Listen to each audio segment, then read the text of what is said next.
어서오세요. 유스펙트에 오신 걸 환영합니다. 저희 채널은 파인다이닝 코스 영상 전문점입니다. 약 1분 정도의 영상을 순서대로 제공함으로써 지루하지 않게 재미와 감동을 담았습니다. 10개의 코스로 구성되어 있고 각 코스마다 전달하고자 하는 메시지와 의미가 담겨 있습니다.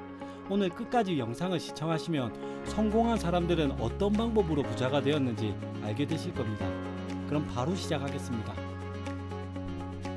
색드립의 규제, 헐리우드급 변태 연기. 오늘의 주인공 신동엽입니다. 본명 신동엽, 충청북도 제천 출생. 어린 시절 넉넉지 못한 집안 형편에서 자란 그는 몸이 편찮으신 어머니와 청각장애가 있는 형으로 인해 눈치가 빠르고 일찍 철이 든 아이로 성장하게 됩니다. 한 번은 같이 놀던 친구들이 1명 2명 유치원에 가게 되는데요. 홀로 남겨진 그는 어머니께 유치원에 보내달라고 떼를 쓰게 됩니다. 어머니의 손을 잡고 유치원에 갔지만 원장님과 어머니의 대화를 듣고 직감하게 됩니다. 유치원에 못 가겠네. 고개를 떨구고 그의 손을 잡은 어머니는 미안한 마음에 카스테라 빵을 사주게 되는데요. 실망을 하면서도 어머니가 상처받을까 내색하지 않고 눈물에 카스테라를 삼키게 됩니다. 또한 청각장애가 있는 형을 위해 온 가족이 수화를 배우는 것은 물론 형이 집에 있을 때는 음악이나 코미디 프로그램을 아예 보지 않았습니다. 이처럼 또래 아이들에 비해 의젓하게 자란 그는 서울예대 연극과에 입학하게 되는데요. 끼와 재능이 넘치는 인재들 속에서도 독보적인 존재감을 드러냅니다. 그리하여 각종 행사와 축제를 도맡는 MC의 재능을 마음껏 펼치게 됩니다.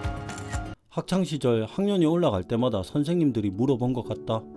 자, 다들 눈 감고 자기 집이 편부편모 가정인 사람 손 들어봐. 눈을 감고 조심스럽게 손을 올린 내 모습이 창피했다.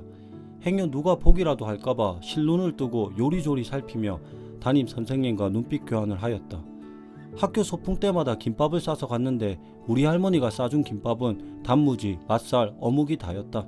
그것도 이 3가지 재료는 조금만 넣고 밥만 많이 든 김밥이었다.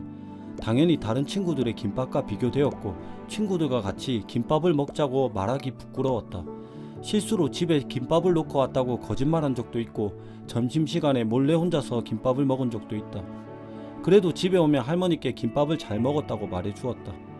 갑자기 비가 오는 날이면 학교 시간에 우산을 들고 기다리시는 어머니들이 종종 계셨다. 세상에서 제일 부러웠다.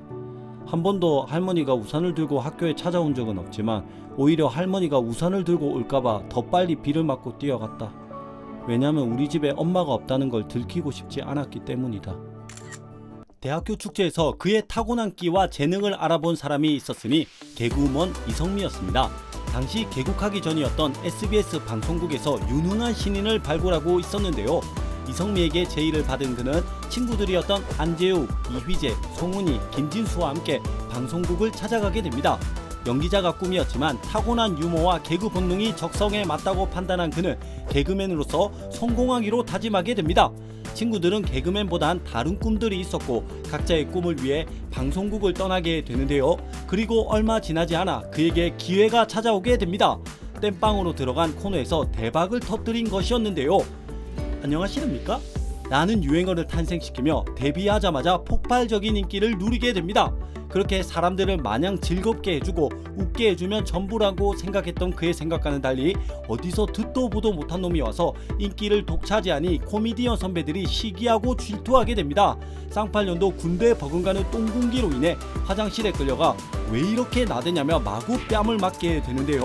억울하고 분해서 개그맨이고 뭐고 다 때려칠 생각을 하며 그의 인생의 첫 번째 고비를 맞이하게 됩니다. 어릴 적 우리들의 스마트폰은 텔레비전이었다. 지금은 그 위상이 많이 떨어졌지만 나 어릴 적만 하더라도 학교의 모든 대화와 유행어는 TV로부터 나왔다. 학교 끝나면 밖에서 친구들이랑 딱지치고 팽이치기 하며 놀다가 5시 반이 넘어가면 다들 집에 가기 바빴다. 왜냐하면 그때부터 만화가 시작하기 때문이다. 만화 2-3편으로 가볍게 워밍업 한 후에 남자 셋 여자 셋 가요 톱10 순풍 산부인과는 그냥 무조건 시청해야 되는 기본 코스였다.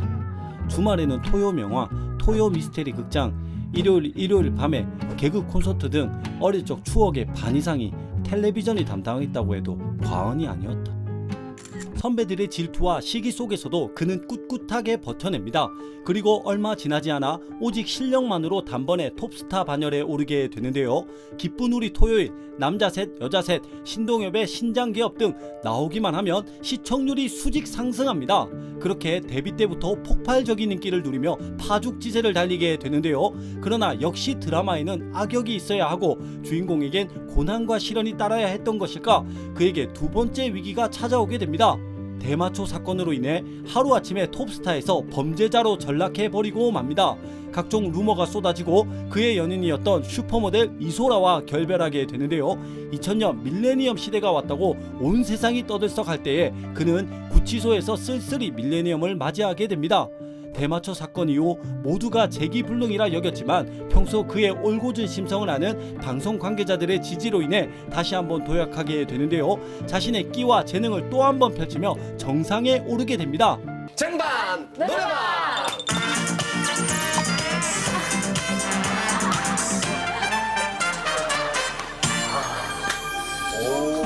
전 국민을 브라운관 앞에 앉히며 제1회 KBS 연예대상 대상의 영예를 누리게 되는데요. 그렇게 최정상의 자리에 올라 신동엽이라는 이름 석자를 대중들에게 확실하게 각인시킵니다.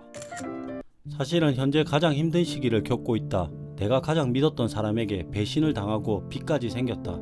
작년까지만 해도 모든 것이 잘 풀리고 탄탄대로일 것만 같았는데 올해 들어 인생 최대 위기를 겪으니 흥망성쇠라는 말을 절로 실감한다. 그래도 유튜브 영상을 만들어야 하기에 힘든 걸 뒤로하고 오늘의 주인공을 찾아 나섰다.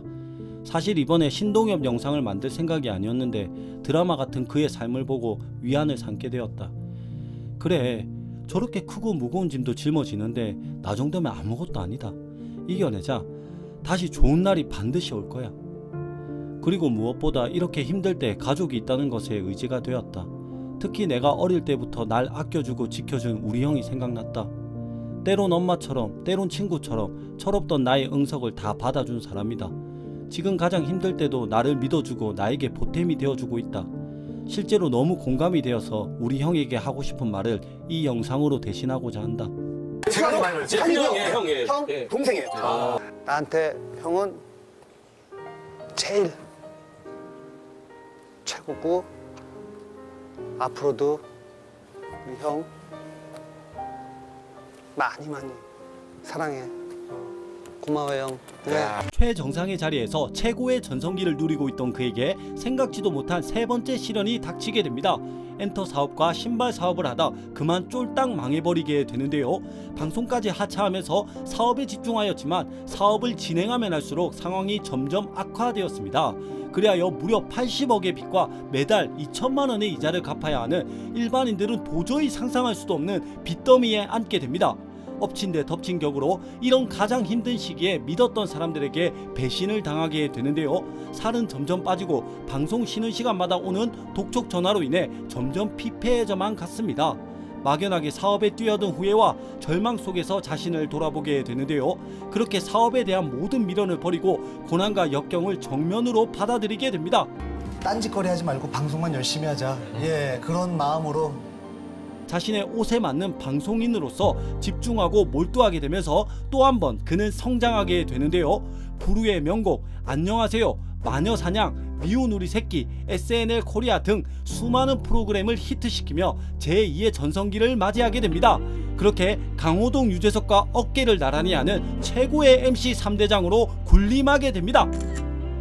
이제는 거의 TV를 보지 않아서 요즘에 무슨 방송을 하는지 잘 모른다. 대신 유튜브를 자주 보는데 옛날 방송이나 요즘 하는 방송 중에 신동엽님이 나오는 프로는 거의 챙겨본다. 확실히 웃음 보증 수표인 사람이다. 그리고 오늘 작정하고 정말 영혼까지 끌어모아서 머리를 묶었어요. 머리를 묶었어요.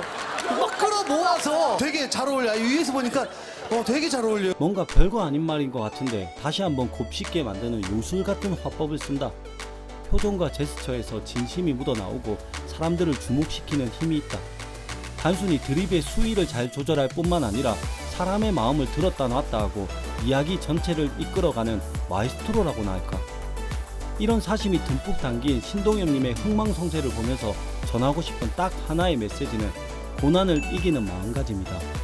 어려운 집안 환경에서도 가족을 배려하는 마음가짐, 선배들의 시기와 질투에도 꿋꿋이 이겨내는 마음가짐, 대마초 사건으로 밑바닥에서도 다시 한번 이겨내는 마음가짐, 사업 실패로 인해 천문학적인 빚더미 속에서도 전부 갚아내는 마음가짐. 저런 환경에서 포기하지 않고 자신의 길을 걸을 수 있는 사람이 과연 몇이나 될까? 세상 모든 사람들은 반드시 크고 작은 고난의 여정을 걷게 된다. 지금의 나처럼 말이다. 나는 이 고난을 정면으로 받아들이기로 했다. 책 멘탈의 연금술에서는 이런 말이 나온다. 고통을 멀리하는 것은 기쁨의 기회를 멀리하는 것이다. 두려움은 용과 같다. 무시무시해 보이지만 실존하지 않는 용 말이다. 혹시 지금 힘든 여정을 겪고 있는 분들께 이 영상이 조금이라도 위로가 되길 바란다. 그리고 우리 같이 잘 이겨내보자고 응원해주고 싶다. 다 잘 될 겁니다. 화이팅!